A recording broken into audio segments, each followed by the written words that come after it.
Entonces, los que están en Judea, ¿qué dice? Huyan a los montes. El que está en la azotea no descienda para tomar algo de su casa. El que esté en el campo no vuelva atrás para tomar su capa. Mas hay de las que estén en ella y de los que críen en aquellos días. Orad pues que vuestra vida no sea en nuestra huida, no sea en invierno o en día de reposo. Porque entonces, ¿qué dice? Habrá gran tribulación, cual no la ha habido desde el principio del mundo hasta ahora, ni la habrá. Nunca ha habido tal tribulación. Y es más, en este momento tampoco la hay. ¿Cuándo la va a haber? En ese momento en el que venga este periodo de la gran tribulación. Dice, y si aquellos días no fuesen acortados, nadie sería salvo, mas por causa de los escogidos aquellos días serán acortados. Entonces, si algunos dijeren, mirad, aquí está el Cristo, o mirad, allí está, ¿qué dice Jesús? No lo creáis, porque se levantarán ¿quiénes? Y falsos profetas y harán grandes señales y prodigios de tal manera que engañarán, si fueren posible, ¿a quién? Aún a los escogidos. Yo os he dicho antes, así que si os dijeren, mirad, está en el desierto, no salgáis, o mirad, está en los aposentos, no lo creáis, porque como el relámpago que sale del oriente y se muestra hasta el occidente, así también la venida del Hijo ¿de qué? Del hombre. Va a haber tribulación, un momento de dificultad, como nunca antes lo hubo en la tierra. Y eso es lo que vamos a empezar a ver aquí en Apocalipsis capítulo 6. Cual nunca antes hubo en la tierra. También habló de eso una profecía en Daniel. Si quieren ir ahí a Daniel, por favor. Antiguo Testamento, Daniel.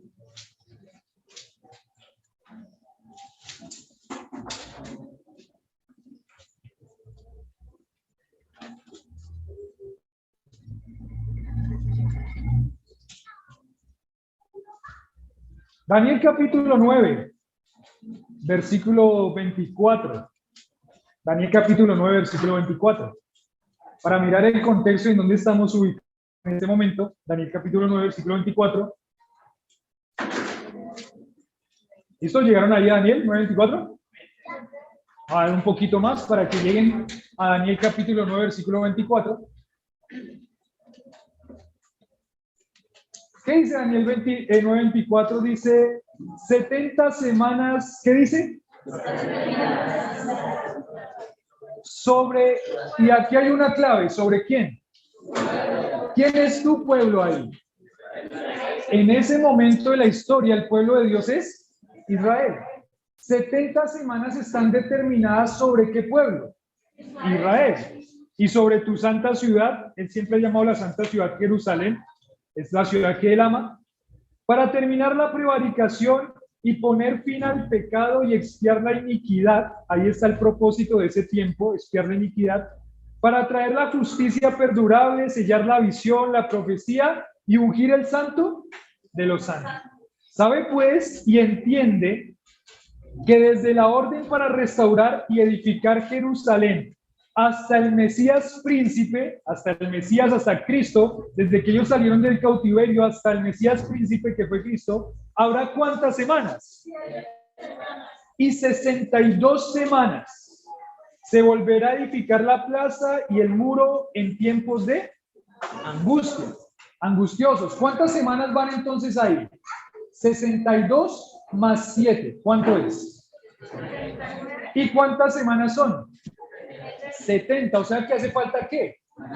Pero las separa, esta última semana las separa de estas anteriores 62 y 7.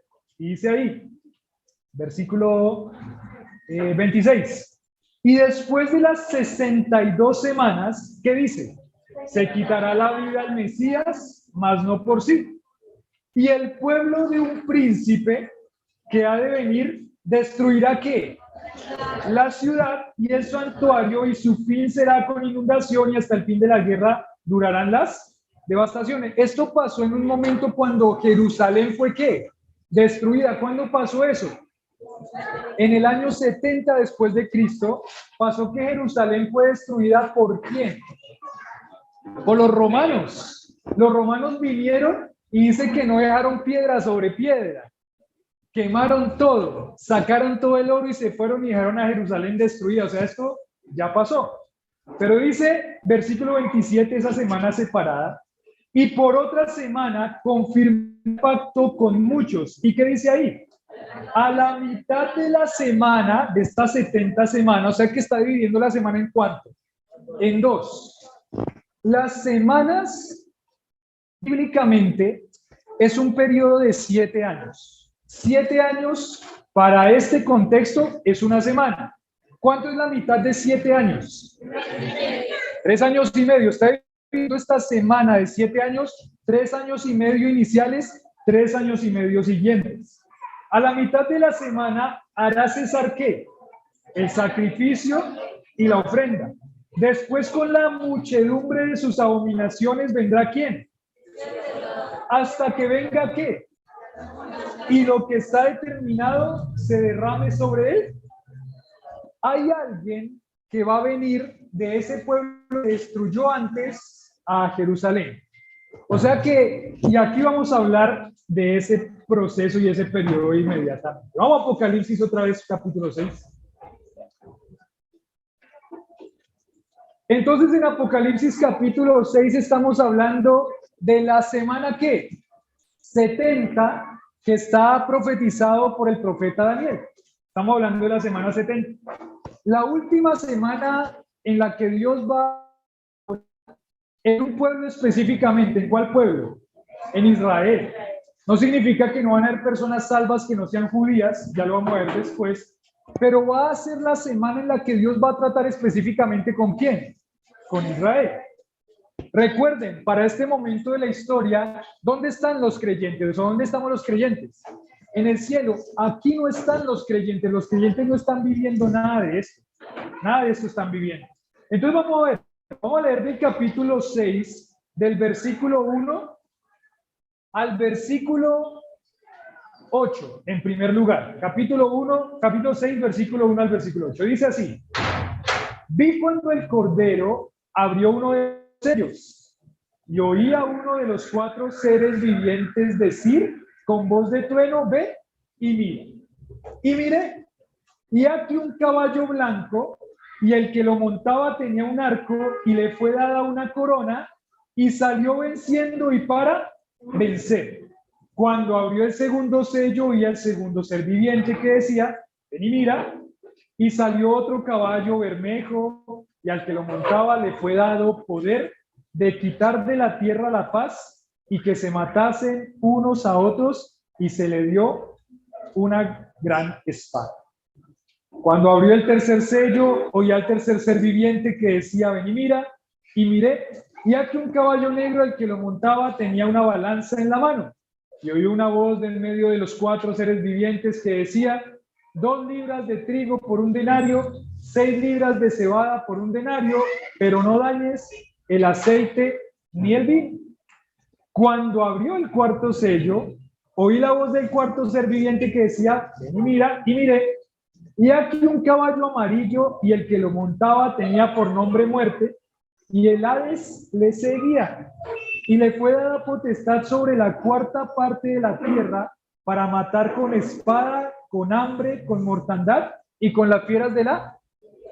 El panorama empieza a ponerse feo y triste. Aquí aparecen ¿cuántos caballos? 4 caballos, regularmente conocidos como los 4 jinetes del Apocalipsis. Cada caballo tiene un ¿qué? Un color. Cada caballo tiene un color, cada caballo está representando un sello, sello 1, 2, 3, 4. Cada caballo viene con un ¿qué? Jinete, y cada jinete trae algo que simboliza y tiene una acción de alguna cosa. Entonces, en primer lugar, el capítulo 6, bueno, para poner también un poquito el contexto, lo que va a pasar es que va a haber una progresión de juicios. ¿Listo? Un juicio que viene detrás del otro. Como está diseñado Apocalipsis, en primer lugar vamos a encontrar 7 sellos, pero el 7º sello no es algo específico, sino que el 7º sello va a abrir 7 trompetas. ¿Cuántas trompetas? El séptimo sello va a abrir 7 trompetas y en la séptima trompeta no va a tener algo específico, sino que la séptima trompeta van a ser 7 copas. 7, 7 y 7. ¿7 qué primero? Sellos. Después 7 qué? Y después 7 qué? Copas. Otra vez. 7 qué? 7 qué? ¿Y 7? El séptimo sello va a traer 7 trompetas y la séptima trompeta va a traer 7 copas. Cuando esos 7 sellos, 7 trompetas y 7 copas terminen, Dios va a terminar todo su juicio sobre la humanidad y va a restaurar todas las cosas. Entonces empezamos con el primero de los sellos. Capítulo 6, versículo 1. Vi cuando el Cordero abrió uno de los sellos y oí a uno de los 4 seres vivientes decir, como con voz de trueno, ¿qué dice? Mira, los que han estudiado este texto en el original, en el griego, dicen que esta expresión ven y mira no se está refiriendo a Juan, sino que se está refiriendo al jinete. Lo que está pasando y lo que estamos interpretando aquí es que el ser viviente que está delante del trono, decirle ven al jinete, está poniendo la autoridad sobre quién? La autoridad sobre Dios para traer estos juicios. Es decir, ¿quién es el que va a enviar estos juicios sobre la tierra? Dios va a enviar estos juicios sobre la tierra. Esto es algo que es de la voluntad de Dios. Este rollo tiene la voluntad de Dios. O sea que cuando está diciendo ven y mira, o más bien, ese mira no está en el original, le está diciendo ven al jinete porque lo está trayendo para que haga el juicio que Dios quiso que viniera sobre la tierra. ¿Y cuál es el juicio? En primer lugar, versículo 2. Juan miró el jinete que el ángel le está dando la orden, o este ser viviente que está delante del trono. Y 2. Y mire, y aquí que era un caballo blanco, y el que lo montaba tenía un arco, y le fue dada una corona, y salió venciendo. Y para vencer, ¿quién es este personaje? Regularmente, cuando se piensa en caballos blancos y alguien montado en un caballo blanco, ¿en quién se piensa? En Cristo. Pero no es Cristo. Pero es muy interesante, porque parece ¿quién? Cristo. ¿Sí o no? Parece Cristo. Y miré aquí un caballo blanco, parece Cristo. El que lo montaba, ¿qué tenía? Tenía un arco. Lo interesante es que, bueno, no nos habla nada de que tuviera flechas, pero dice, y le fue dada, ¿qué? Una corona. O sea que este hombre en caballo blanco viene con una corona. ¿Quién es? Parece Cristo, pero puede ser un rey, ¿no? Parece Cristo, pero puede ser un rey. Pero dice aquí, y salió venciendo, ¿y para qué? A este personaje se le da la autoridad de que, ¿qué? De que venza, porque él salió venciendo y para vencer. A este personaje se le dio la autoridad para que venza y para vencer. No puede ser Cristo. ¿Por qué no puede ser Cristo? 1, porque Cristo no viene al principio de la tribulación. Ya lo vamos a ver en Apocalipsis, no se lo pierdan, en unos 5 meses quizás. Pero ya lo vamos a ver. ¿Cristo viene al principio o al final de la tribulación? Al final de la tribulación para establecer su reino. Esto es al inicio de la tribulación, no puede ser Cristo, en primer lugar. Ahora, a este se le da la autoridad. Cristo ya tiene toda la autoridad, ya se le acabó de entregar toda la autoridad con ese libro. No puede ser, no se le puede dar autoridad porque él ya recibió toda la autoridad. Él tiene toda la autoridad. Es más, el ángel le está diciendo a ese jinete que vaya. Cristo no recibe órdenes de quién, de nadie, porque él tiene toda la autoridad. No recibe órdenes de ángeles. Este ángel se le dio la autoridad para que le ordene al primer jinete que salga y que venza. Este es aquel de quien vimos ahí en Daniel. Este hombre se parece a Cristo. Entonces aquí empieza un personaje de la tribulación a aparecer. ¿Cómo llama ese personaje? El anticristo. Parece a Cristo, pero no es. Es más, aunque parece Cristo, él va a ir en contra de ¿quién? De Cristo. Y este personaje ya viene en un momento a mirar cómo específicamente es que obra él. Pero entonces en el primer caballo aparece un primer jinete y es el anticristo. Este anticristo dice que tiene un arco, se le fue dar una corona, significa que tiene autoridad y tiene poder, es un signo de eso, tiene autoridad y tiene poder, y tiene un arco, pero ese arco no sabemos, aquí lo vemos en este dibujito con flechas, pero ese arco, y diciéndole que tiene la autoridad para vencer, diciendo, él va a generar cierta victoria, pero al parecer va a generar cierta victoria no con una guerra, sino más bien va a ser como un pacificador. Va a intentar ser un pacificador en que va a generar una cierta paz, una falsa paz, intentando unir a todas las naciones del mundo. Este anticristo, ya lo vamos a ver más adelante, pero este anticristo tiene la labor de unir. Y la palabra que utilizaríamos en el contexto hoy sería un ecumenismo. Que todo el mundo esté unido. Que en todo el mundo haya ¿qué? Paz y armonía. Y aunque en este punto de la historia se van a vivir muchos tiempos de guerra, como lo vamos a ver a continuación en el jinete, lo que él va a hacer en medio del caos es intentar ¿qué?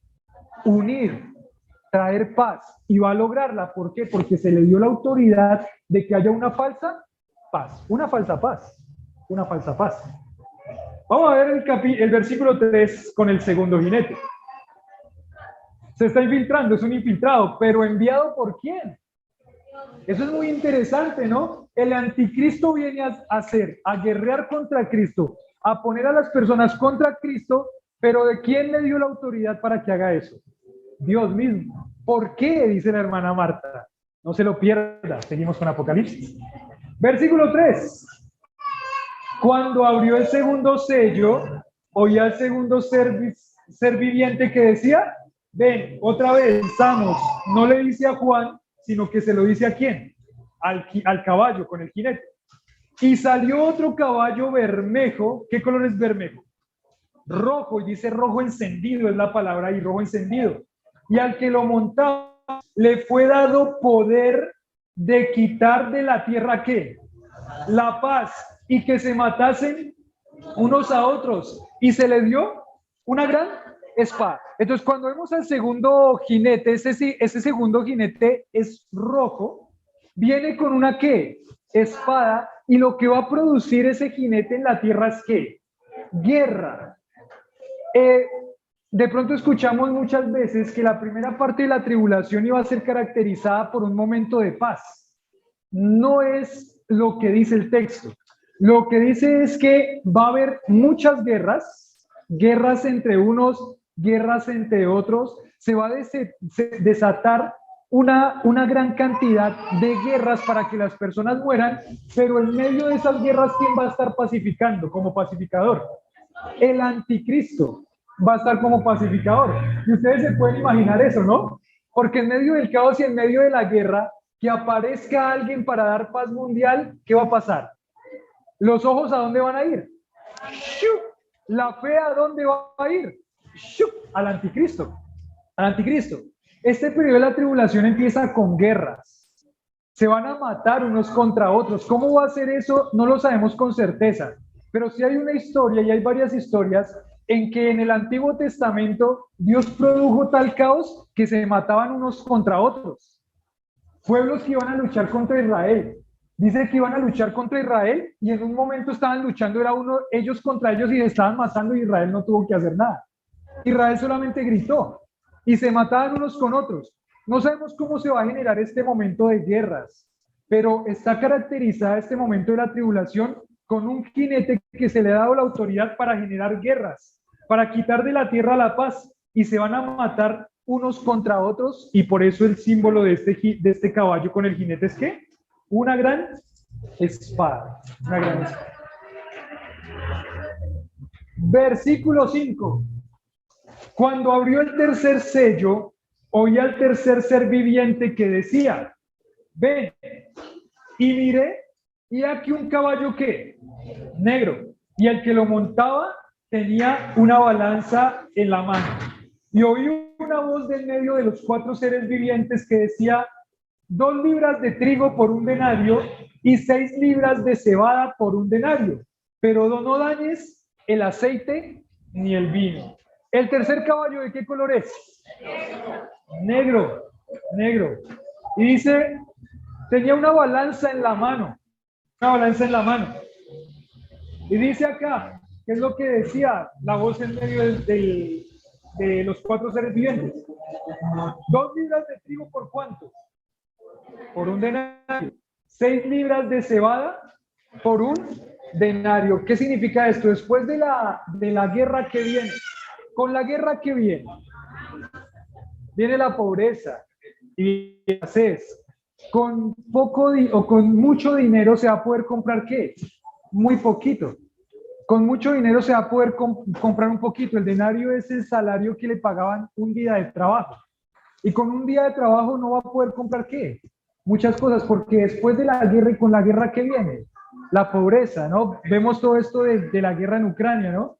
¿Cómo están viviendo las familias? Tienen que enviársele alimento para que ellos puedan vivir, porque con la guerra viene la escasez y la pobreza. Pero hay un detalle interesante acá. Pero no dañes ¿qué? El aceite ni el vino. El aceite y el vino son cosas costosas a comparación de la cebada y el ¿qué?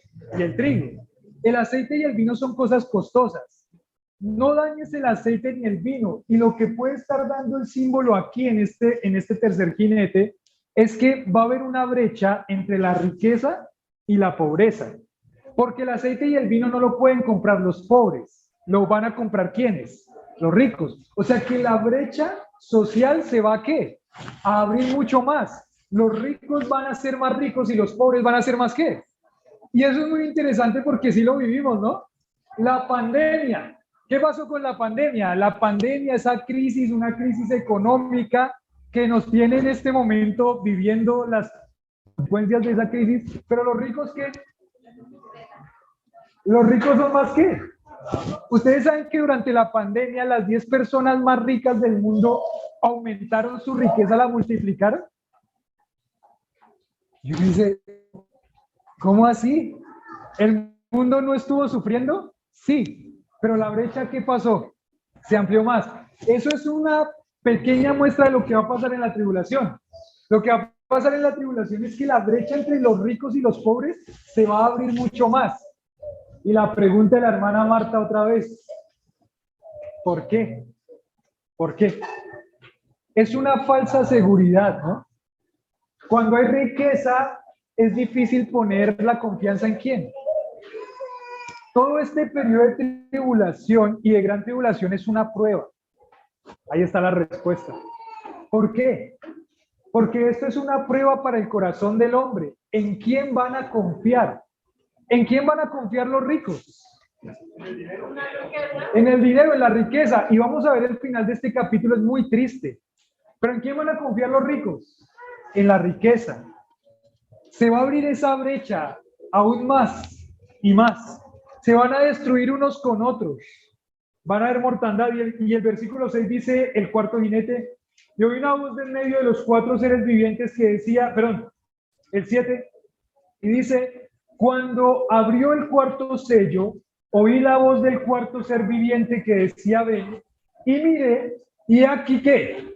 Un caballo amarillo, y el que lo montaba tenía por nombre muerte, y el Hades le seguía, y le fue a potestad sobre la cuarta parte de la tierra, ¿para qué? Para matar con espada, con hambre, con mortandad, y con las fieras de la tierra. ¿Cuánto es la cuarta parte de la tierra? En este momento, a ver si me acuerdo, en este momento hay 8.000 millones de personas. ¿Cuánto es la cuarta parte de 8.000 millones de personas? 2.000 millones de personas. ¿Cuántos son 2.000 millones de personas? La verdad es que ya la mente se nos fue, ¿cierto? Ese número es muy grande, no cabe en la cabeza. En Colombia, ¿cuántos millones de personas son? Son 50 millones de personas. Imagínense una moneda de 50, ¿listo? Y una moneda de 50, y aquí tiene un billete de 2.000. ¿Cuántas monedas de 50 hacen un billete de 2000? A ver los matemáticos. ¿40? 40 monedas de 50 hacen un billete de 2000. O sea, 40 veces Colombia murió. ¿Por causa de qué? Por causa de un caballo amarillo. Y por eso el amarillo es el color de una persona que está muriendo. ¿Han visto una persona que está muriendo? Pálido. ¿Qué color es? Amarillo. Este caballo simboliza la mortandad tan tremenda que va a haber en el periodo de tribulación. ¿Usted se imagina 40 veces Colombia muriendo? Porque Dios trae juicio sobre la tierra. ¿Podemos decir que Dios es un Dios injusto? No.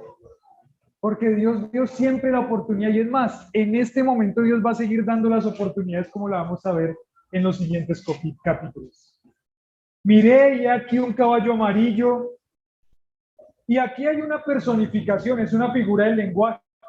La muerte y el Hades no son seres vivos, no son seres vivientes, pero aquí hay una figura del lenguaje que se llama la personificación. Está dándole cualidades humanas de ser vivo a una cosa. ¿Qué es? La muerte y el Hades. La muerte y el Hades no son seres vivientes, pero aquí se los está personificando con que en este momento de tribulación va a haber mucha muerte, y el Hades es el lugar de sepultura, es el lugar de los muertos.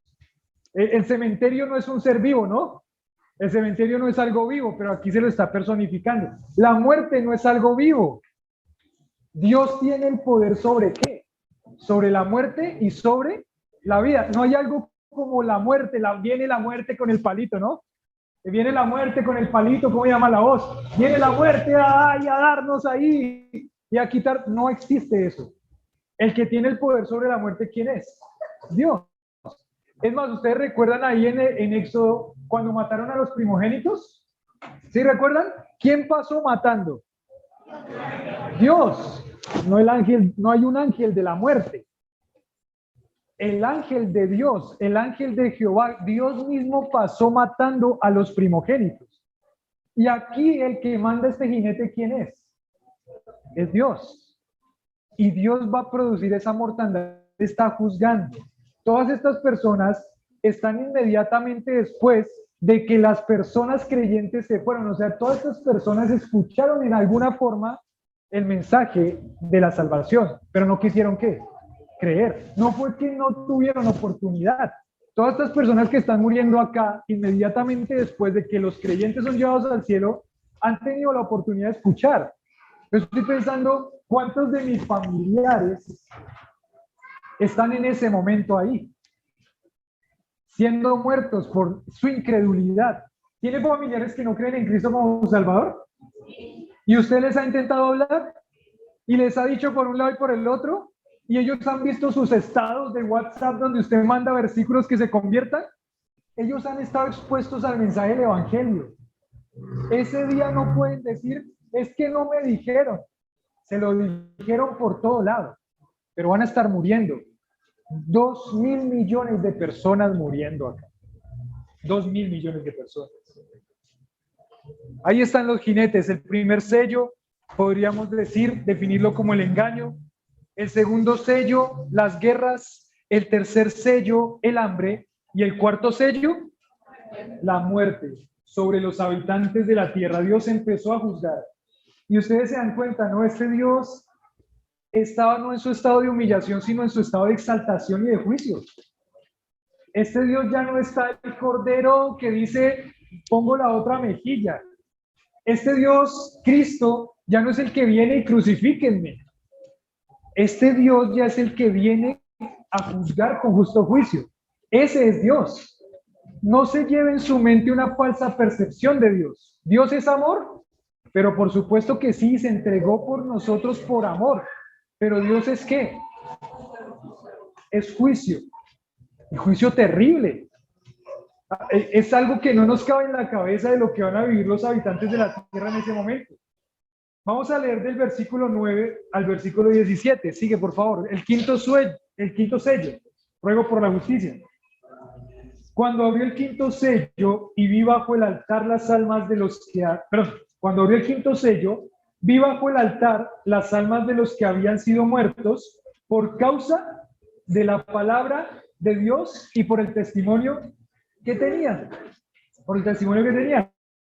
Y clamaban a gran voz, diciendo: ¿hasta cuándo, Señor santo y verdadero, no juzgas y vengas nuestra sangre en los que moran en la tierra?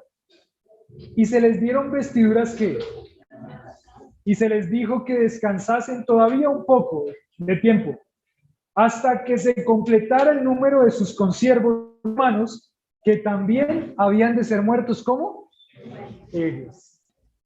El quinto sello es un ruego por justicia. ¿Quién está rogando por justicia ahí?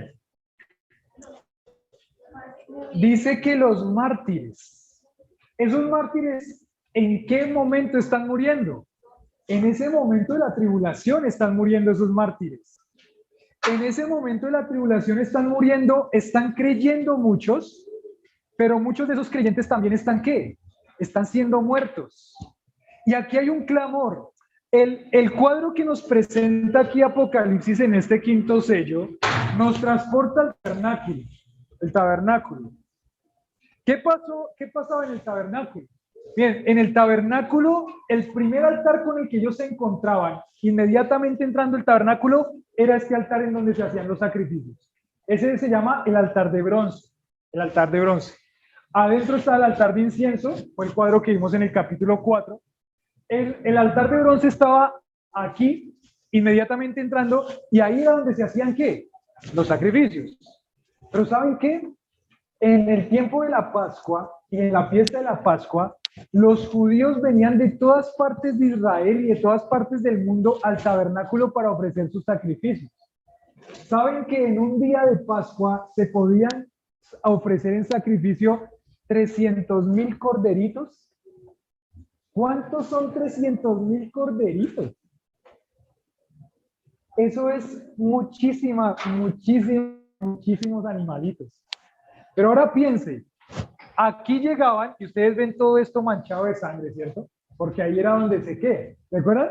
Entraba a la entrada del tabernáculo, ponían su mano sobre el corderito, simbolizaba que mis pecados pasaban al cordero, y el cordero ¿qué tenía que pasar? Tenía que morir, porque la paga del pecado es la muerte. Y tenían que degollarlo, 300,000 por día. Digamos que cada corderito tiene 1 litro de sangre.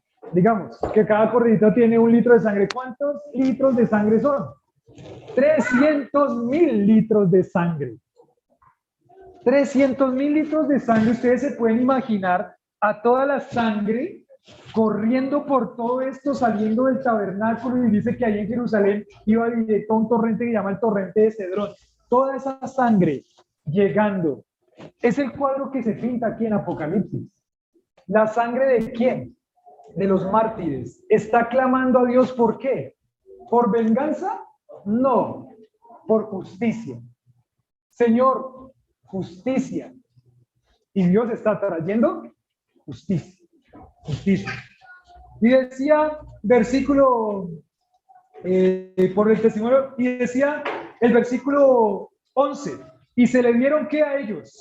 Vestiduras blancas como los redimidos anteriormente en el capítulo 4 y 5. O sea que estos hombres son salvos, son limpios por la sangre del cordero. Pero ¿qué dice? Se les dio que descansasen todavía un poco de tiempo. ¿Hasta qué? Hasta que se completara el número de sus consiervos y sus hermanos, que también habían de ser muertos. ¿Cómo? Dios tiene el número. Usted puede pensar en esto, es muy tremendo lo que está pasando acá. Están muriendo por el testimonio de Cristo, pero puede pensar que esta expresión nos habla de la soberanía de Dios. Dios sabe el número de qué, de las personas que van a morir por causa del testimonio de Cristo. Por causa del testimonio de Cristo. Entonces el quinto sello es un ruego por justicia, porque están muriendo muchos. Están muriendo muchas personas que no son creyentes, pero también están muriendo muchos ¿qué? Creyentes. Pero ellos tienen vestiduras blancas. y tienen que esperar hasta que se complete el número. Ellos, esos creyentes en el periodo de la tribulación. Vamos a ir al sexto sello, Luis, por favor. El sexto sello del versículo 12 al versículo 17. Dice, miré cuando abrió el sexto sello y aquí hubo un gran ¿qué? Terremoto. Y el sol se puso negro como de tela de silicio, la luna se volvió toda como sangre, las estrellas del cielo cayeron sobre la tierra como la higuera deja caer sus higos cuando es sacudido por un fuerte viento. El cielo, ¿qué dice? Se desvaneció como un pergamino que se enrolla. Todo monte y toda isla se movió de su lugar. Y los reyes de la tierra y los grandes. Vamos a dejar hasta ahí por un momento. ¿Qué pasó con el sexto sello? Desastres naturales y nos muestra la condición de ¿quién? Del ser humano. Desastres naturales. Miren lo que dice ahí el 12, miré cuando abrió el sexto sello. Un gran ¿qué? Terremoto. Ese terremoto fue tan grande que dice el versículo 14 al final, y todo monte y toda isla se removió ¿de qué? De su lugar. Hay personas que dicen, esto lo estamos viviendo hoy. No lo estamos viviendo hoy. Porque aquí dice que ese terremoto va a ser un terremoto local o un terremoto mundial. ¿Ha habido algún terremoto mundial? Nunca ha habido un terremoto mundial. Siempre han sido locales, ¿no? Hay un lugar en la Tierra que tiembla mucho, que es Chile. Japón también, es un lugar donde tiembla mucho y han habido grandes terremotos. Aquí hubo un terremoto muy grande en el 2000, creo que fue ahí en Quindío, en Armenia. ¿Recuerdan todo lo que pasó con ese terremoto? Pero aquí no estamos hablando de terremotos locales. Estamos hablando de que va a haber un terremoto, ¿qué? Mundial. Es tanto el terremoto que toda isla se va a remover de su lugar. Y tremendo lo que pasa con un terremoto, porque con un terremoto mueren muchas personas también en los terremotos. El periodo de la tribulación desde su inicio no es un periodo de paz, de armonía y de tranquilidad. Por eso se llama el periodo de ¿qué? De tribulación. Es un periodo en el que Dios va a juzgar a los habitantes de la tierra. Y dice, todo se removió de su lugar. Es más, dice acá, ¿qué pasó con el sol? El sol se puso negro como de tela de silicio. ¿Eso qué implica? Que el sol se ponga negro, ¿qué implica? Oscuridad. Hay tinieblas en la tierra. Y cuando hay tinieblas, ¿qué hay? Miedo. Hay caos. Es duro, las tinieblas son difíciles. Hay otra cosa que dice aquí, la luna, ¿qué pasó? No se volvió sangre, ¿no? Dice, la luna se volvió toda como ¿qué? Como sangre. No es que se convirtió en sangre, está haciendo una comparación. Se puso roja como el color de ¿qué? La sangre, más o menos como el saco que tiene Lili hoy. Ese rojo encendido, así se puso la luna. No, mentiras, es una sangre más oscura. Porque el color de la sangre es un poquito más oscura, ¿cierto? Como es sangre.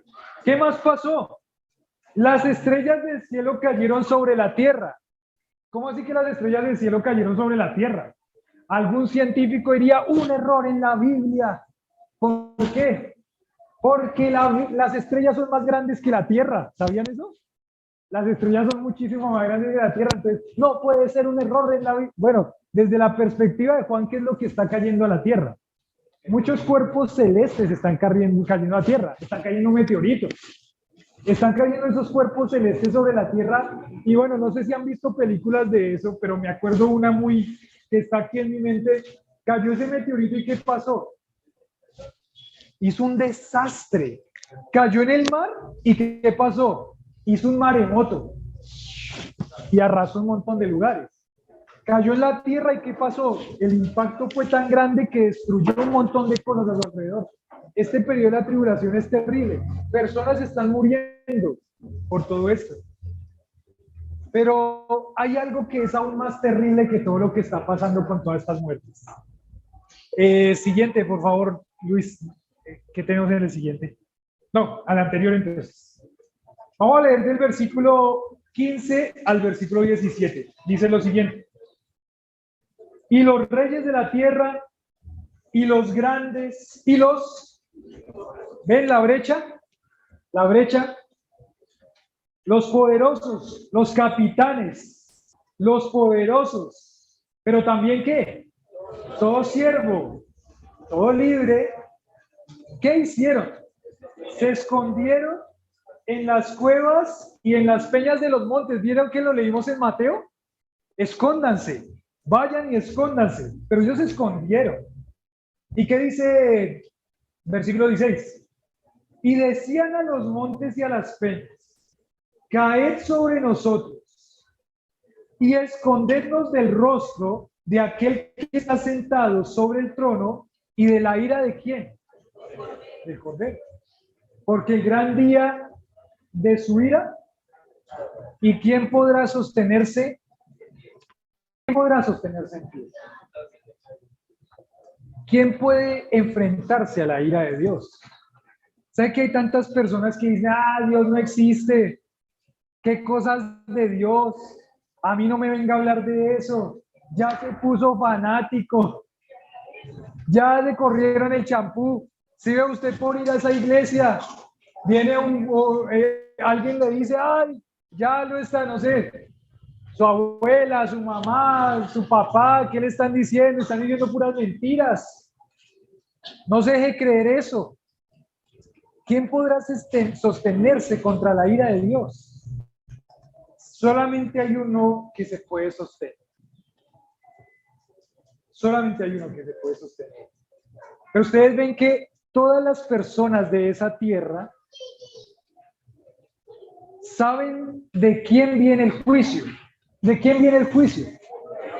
Miren, ellos dijeron con sus propias palabras, escondernos del rostro de aquel que está sentado sobre ¿quién? Sobre el trono y de la ira del Cordero. ¿Ellos saben que este juicio viene de Dios? Saben que este juicio viene de Dios. ¿Y qué prefieren? Esconderse y morir. Prefiero, lo que está diciendo esas personas ahí es, prefiero morir antes que arrepentirme. Prefiero morir antes que creer en ese Dios y en ese Dios que está ahí y en el Cordero. La dureza en el corazón del hombre es terrible. Ellos saben que la ira viene de Dios y prefieren morir y irse a una condenación eterna en el infierno antes que reconocer y arrepentirse. ¿Qué debería ser lo que deberían hacer esas personas? Bótese arrodillado ante los pies del Señor. Clame por misericordia. Pídale misericordia. Yo no sé, pero yo creo que una de las personas, bueno, veo a mi familia en carne tan incrédula, que a veces pienso que si el Señor llegara hoy y nos tomara y ellos quedaran acá, quizás, ellos serían uno de los que estarían diciendo, prefiero morir antes que arrepentirme y antes que creer en el Señor. Antes que arrepentirme y creer, ¿quién es Dios? ¿Quién es ese? ¿Y quién puede sostenerse en pie ante la ira del Cordero? Ahí solamente pueden sostenerse unos. Los que están siendo salvados por Cristo, ellos son los únicos que por la gracia de Dios se pueden sostener en medio de la ira de ¿quién? Del Cordero. Del Cordero. Preguntas de reflexión para que las lleven a sus casas. Ahí la tienen en su hojita, reflexionenla, mírenla. ¿Qué pensamos de este tiempo tan difícil de la tribulación? Con todo lo que hemos visto, ¿qué pensamos de este tiempo tan difícil de la tribulación? Esos son puros cuentos chinos. ¿Quién podrá sostenerse en pie? ¿Qué pensamos de ese momento de la tribulación? La pregunta número 2. ¿Cuál debe ser la respuesta de nosotros al enfrentarnos con la realidad del juicio de Dios para aquellos que no le conocen? ¿Qué lo anima esto a hacer? ¿Qué lo anima esto a hacer? Estoy pensando, bueno, quizás con mis tíos y mi familia, Quizá he dejado de orar porque pienso que nunca se van a ¿qué? Arrepentir, nunca se van a salvar, son tan duros. Pero ¿qué me anima esto? Yo no quiero que ellos vivan esas cosas. No quiero que ellos vivan esas cosas. Señor, ayúdame a orar más fervientemente por ellos. Porque esas cosas que están pasando ahí es difícil, son difíciles. Pero ¿sabe qué va a ser más difícil? Si ellos mueren, ¿a dónde van? A la eternidad sin Dios en el infierno. Eso es más difícil que todo lo que está pasando acá en este momento. Me anima a orar más. Reflexiona ahí. Y tercera pregunta, según este pasaje, ¿cuáles serían algunas peticiones de oración específica que haría usted con su vida? ¿Ustedes recuerdan toda esa estrategia de crecimiento que vimos al principio, en la primera parte? ¿Por qué hacemos eso? ¿Por qué Dios nos pone esa tarea y esa misión? ¿Por qué seguir multiplicando iglesias? ¿Por qué intentar alcanzar a otro más con el evangelio? Porque Dios los ama y Dios no quiere que sufran eso. Pero si ellos no se salvan, ¿qué va a pasar? Van a sufrir. La misión que tenemos como iglesia es porque el amor de Dios quiere alcanzar a esas personas que están perdidas sin Cristo, para que ellos no vivan esas situaciones. Yo creo que es un momento de orar y de reflexionar, de pensar en sus familiares que no son creyentes. Sería muy triste que nuestra actitud sea indiferencia. Ay, no se van a salvar, ya que se mueran. Y miren allá a ver qué hacen. Sería muy triste que esa sea la actitud.